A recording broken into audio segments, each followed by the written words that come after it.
Hello everyone. Today we are going to derive expressions for the strain energy due to axial load. Also in this video we will derive formulas for the stress when the load is applied gradually and when the load is applied suddenly and when the load is applied with the impact. Before going to derivations, let's see some of the important definitions. Strain energy is defined as the energy stored in your body due to deformation. Resilience is the total strain energy stored in your body. Proof resilience, it is defined as the maximum strain energy that can be stored by a body without undergoing any deformation. It's also called the strain energy at the elastic limit. Finally, modulus of resilience, it is defined as the proof resilience per unit volume. Now we are going to find out the strain energy in axial load. It can be compression or tension. In this derivation, let P is equal to load, L is equal to length of the rod, del L is the extension or axial deformation, U is equal to strain energy, sigma is the stress, E is Young's modulus. When we do tensile or compression tests for the rebars in a universal testing machine, we might have seen the graph. Up to the elastic limit, the load and axial deformation will be constantly moving. You can see that in this graph, we can calculate the work done by load. Here we need to calculate the area of the triangle. We know that the area of the triangle is half into breadth into height. We can take the del L as the breadth and we can take the load P as the height. So half into P into del L. We know that stress sigma is equal to load by area, that is P by A. Then we can take the A on the left side. So P is equal to sigma into A. Also we know that the change in length or the extension del L is equal to PL by AE. Here P by A we already know stress, we can apply here. Here for the value of P we can apply sigma into A, and for del L we can apply sigma into L by E. Then sigma into sigma will become sigma square. Also we know that volume is equal to area into length, that is AL. Here we are having A into L. Instead of AL we can write V. Then we are going to find out the strain energy stored. The strain energy stored will be equal to the work done by load. So U is equal to sigma square by 2E into V. This is the strain energy stored due to axial load. Finally we are getting it. This equation we can keep it as number 1. We have to use it later. We have already seen the definition for proof resilience. It is the strain energy at the elastic limit.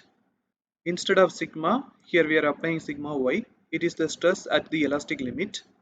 Also we have seen the definition for modulus of resilience, that is proof resilience by volume. So proof resilience divided by volume, we can cut this V and V. Finally we are getting sigma y square by 2E. Now we are going to find out the stress values for the different loading conditions. First we are going to find the formula for the stress when the load is applied gradually. We have already seen that strain energy stored is equal to work done by the load. When the load is applied gradually, we will be having the graph like this. We have already seen this graph. As we did already, we have to take the area for the work done by load. Here the area of the triangle is half into breadth into height. Here breadth is del L and the height is P. We can take. For del L, we can apply sigma into L by E. For the volume, we can apply A into L. Then we can make some simplifications. We can cut this 2 and 2. Here also we can cut this E and E. Here we can cut the square and this sigma. We can cut this L and this L. Finally, sigma into A is equal to P, or sigma is equal to P by A. This is the stress we will get when the load is applied gradually. Now we are going to make a formula for the stress when the load is applied suddenly. Here we need to find the work done by the load. When the load is applied suddenly, we will be having the graph like this in a rectangular shape. Here we need to find out the area. We know that the formula for area of an rectangle is equal to length into breadth. That we can keep the axial deformation del L as the length and the load P as the breadth. Then we will be getting P into del L. Instead of del L, we can apply sigma S into L by E. We know that strain energy stored is equal to work done by the load. From the equation number 1, we can take U is equal to sigma square by 2E into V.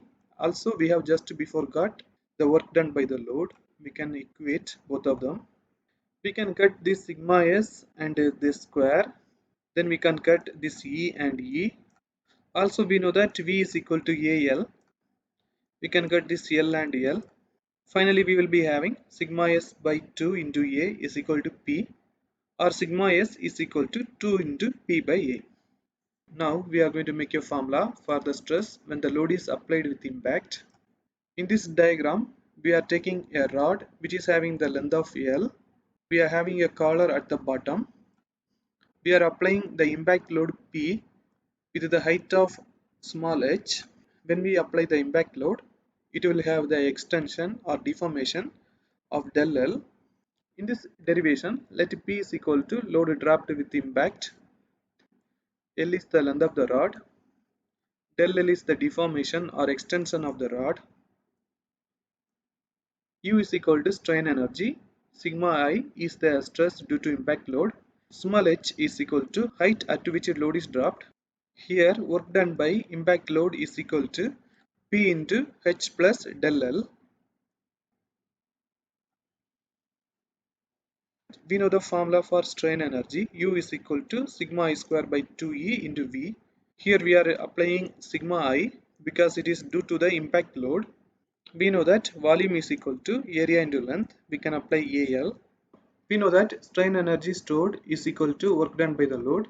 For both of them, we have already formed the values in the previous step. We can apply here. Instead of del L, we can apply sigma I into L by E. Then we can multiply H plus del I into L by E with P. Then we will be getting this value. Then we can take PH and P into del I into L by E on the left side. Both of them will become negative. Then we can multiply this equation by 2E by AL. Because we are having AL by 2E with the sigma I square, we wanted to eliminate this AL by 2E. That is why we are multiplying by 2E by AL. Here 2E and 2E will be eliminated. This AL and AL will also eliminated. Here we can cut this E and E. Also the L and L we can cut. Finally we will be having 2P by A. Here we cannot cut anything. Let it be as it is. Then we can keep like this. Sigma I square minus 2P by A into sigma I minus 2PHE divided by AL is equal to 0. This is a quadratic equation. If we wanted to find out the roots, the formula is here. Minus b plus or minus root of b square minus 4ac by 2a. In this equation, a is equal to 1, b is equal to minus 2p by a, c is equal to minus 2phe divided by al. We can apply the values in the formula. Here b is negative, so negative into negative, it will become positive 2p by a. Here also we are having two negative values, so it will become positive. Inside the root we are having 4 and 4 as common. When we take it outside, it will become 2 because the root of 4 is equal to 2. Then we can take this 2 and this 2 outside. Then we can cut this. We know that in the quadratic equation we will be having two roots because there are plus or minus. Here we can neglect the negative value. That is why I have written here only positive, because I am neglecting the negative value. Then we can multiply by PA and PA with this value. P into P we will have P square. A into A we will have A square. Now we can take P square and A square outside because it is common for both of the terms. We have taken it outside. Then we can take it out of the root also. When we take out of the root, it will become P by A. Again we can take the P by A outside because it is common for both the terms. When we take outside, we are getting the stress due to impact load. Sigma I is equal to P by A into 1 plus root of 1 plus 2AE H by PL. Just before we have derived the stress due to impact load sigma I. From here we can derive load factor and impact factor. We know that P by A is equal to the normal stress we have already derived, that is sigma. Then we can take the sigma on the left side, it will come at the bottom. Sigma I by sigma is the load factor which is denoted by n. So load factor n is equal to 1 plus root of 1 plus 2h by del L.